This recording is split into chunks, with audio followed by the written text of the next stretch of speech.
So what do you do with all of those strips of fabric that you have and these batting scraps that we hate to throw away because they're still good? Today, we're going to talk about Quilt As You Go blocks. Hi, I'm Roberta from Quilt Crafters Corner, and today we're going to talk about Quilt As You Go blocks. These are all unique, interesting ideas that you can do with your scraps and that leftover batting to make really cool quilts. If this is something you're interested in, I've got an upcoming workshop and we're going to talk more about your scraps, what to do with them, how to organize them, and get them into a quilt so that they're being useful. So today's block is, like I said, Quilt As You Go. It's a real simple, interesting block and it goes together really quick. And this is not something that you need to really overthink. And this could be done just as leaders and enders. Like I said, I'll show you how to get all of the pieces together and then show you how to put them together. Now stick around to the end because I'm going to show you this really nice, easy, simple way to sash these, put them together where those ends just butt up really nicely, and then you get that nice finished look on your quilt. So let's go over to the cutting table and I'm going to show you how to do this. What I start with is extra batting. And now these have been trimmed off the bottom of a quilt coming out of the long arm. And I have just pieced them together. And this is just a zigzag stitch. It's a multiple zigzag stitch. So it's kind of going in 3 or 4 times on each side. And it's just a really nice sturdy way to hold my batting together. We call this Franken batting. So let me show you what I do is I always trim an edge. So I've got a nice, good, clean cut. And then what I'll do is I'll just lay them right together, take them to the machine, and just kind of, as I'm sewing it through the machine, just pushing it together so that this machine can zigzag right over that. And it lays pretty flat. Sometimes I'll get some bumps or bubbles, but once it's into a quilt, you don't even know. So that's one way to use up all of this wonderful batting that you hate to throw away, because look at this. There's plenty here, and I can get quite a few squares out of it. If you look at these squares here, you can see that I have put them together. There's some fabric there put together. So the first thing that I do is I determine what size block I'm going to make. And this happens to be a 7x7 block. And it just depends on, I think I chose this because that was the best width that I could get out of those 2 pieces of batting. On the back, you will see my backing fabric. So what I've done is just, these are the same size as my batting squares. Now once I get it all pieced together, you can trim these down. It just depends on how they turn out, how you feel about them. So these all have a backing and batting. And what I do is I take these to the iron, I press it from the back, and it really kind of helps them stick really nicely. If you want, you could put spray basting in here to help them stick. I personally don't like spray basting because I don't like the smell of it and I don't want it in my house. And the other problem is I've used it a couple of times and it has a tendency to gum up my needle. So I don't know if it's just my machine or if it's just my preference. So I don't really need to use the spray basting, but if you feel comfortable with it, go ahead and use it. So the next thing I'm going to do is I'm going to take my squares, and I've got my strips of fabric already cut here. Now there's 2 things that you can do. You can, I've done several, did a couple of different ways here. I've started with my strip in the middle and just kind of centered my fabric in the center. And then what I'll do is I'll put a couple of pins in and just pin it all the way through.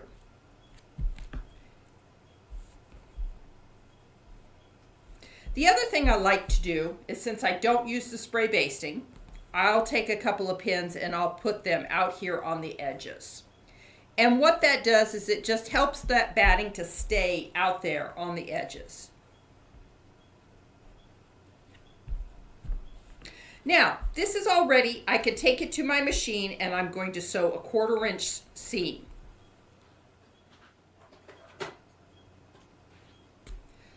Okay, so as you can see, I've sewed a 1/4 inch seam. I will take these pins out and just take this over to the iron and just press this open and give it a nice good press.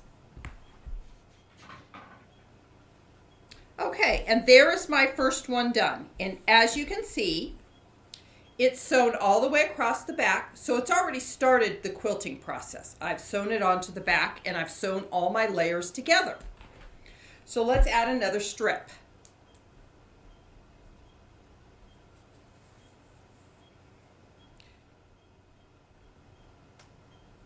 So same thing, just take 2 pins, pin this in, and now I'll take it to my machine and I'll sew my seam.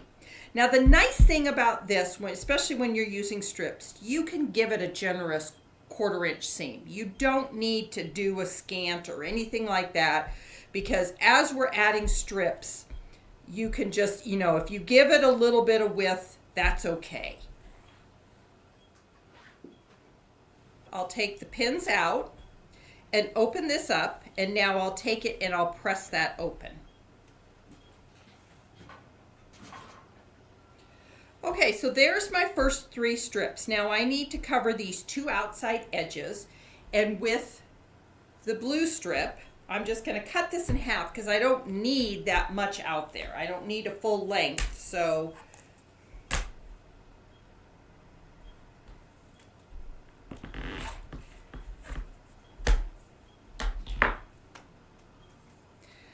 and that's just going to go right here on the edge. Here and here. Now the first thing I want to make sure I do is take these pins out, and I can just use those to pin my fabric down. And then the same thing on this side.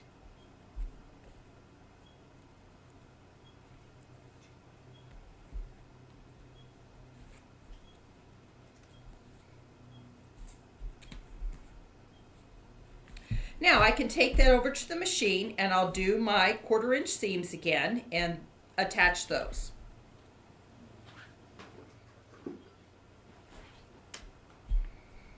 Okay, so now once again, take my pins out,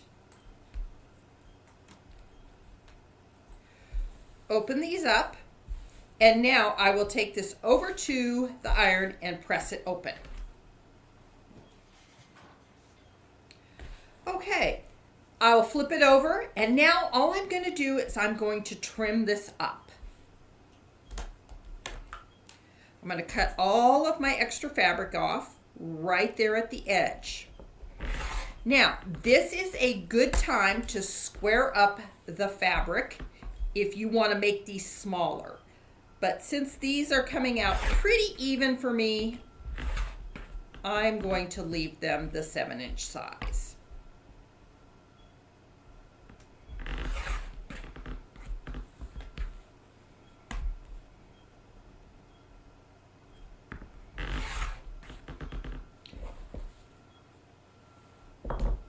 Okay, as you can see, I've got one here that's almost done. So you need a 1-inch strip and a 1.5-inch strip. The 1-inch strip will go on the back side of the block. The 1.5 goes on the front. The first thing you need to do is fold the 1.5 in half and press it. And I'll take this over to my iron and get a good crease on this, because this is what covers your seam. So on the back, with the good sides together, you're going to place this here. Let me press my 1.5 inches.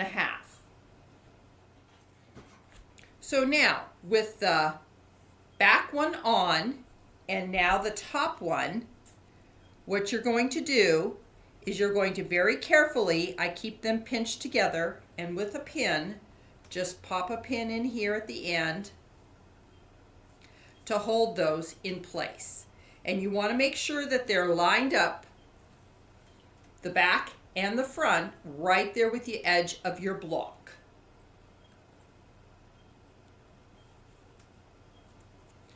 And then once again at the very end. Now the bigger the block, the more pins you're going to need to put in. But right now that this, that's a 7-inch block, 3 is more than enough. So what I'll do is I will go and I will sew a scant 1/4 inch seam here. And this is where you do want to use a scant 1/4 inch seam so that you have enough fabric for this to lay over the two ends of the block. Okay, so I have my front seam sewn and I have the one on the back sewn. So now the next thing I need to do is I now need to add my other block. So what I need to do is I need to sew this block on to my little sashing on the back. So I will very carefully pin this. And I like to sew it from this side just so that I can keep an eye on my sashing. I like to make sure that I can see what I'm doing. And once again, just put a pin in there and get this all lined up.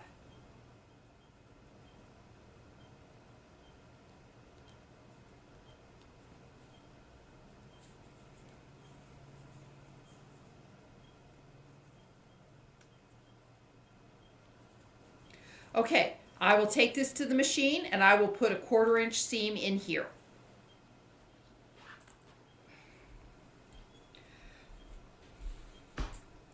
Okay, as you can see, I now have my 2 squares sewn together on the back. Now on the front, all I need to do is I need to overlap my sashing and put a pin to hold it down. Now this I'm not going to do in the white. I used a lighter color so that you could see where I was sewing.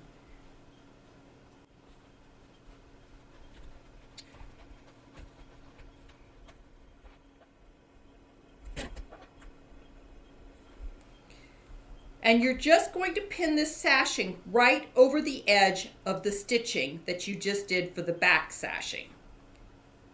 Okay, as you can see, these line up really nicely and they go together really, really well. Now, I changed the diagonal on this. I noticed that I had done it wrong, so I took it apart and I put it back together. And so this covers up that seam where those two butt together really nicely. And on the back, you have this nice, beautiful sashing right in between your blocks. Now, I just used this gray fabric that I had plenty of, but these could be all different colors. You could use up all of your blocks of fabric this way as the back of your quilt. This could be a very, very scrappy thing. Now, on the front, I chose the blue and gold just so that you could see how this goes together and kind of make it a little bit easier for you to see. This is really stunning with your scraps. Use those scraps up. Put contrasting colors next to each other and it makes a really, really pretty Quilt As You Go top.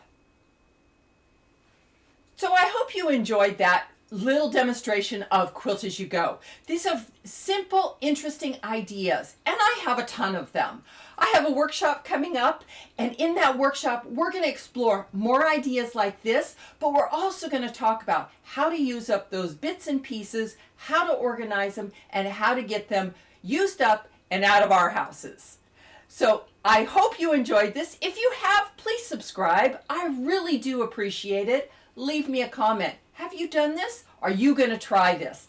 I really would love to know. Also, share with me your pictures that you've got. I'd love to see them. I'd love to see what you're thinking about and what you're working on.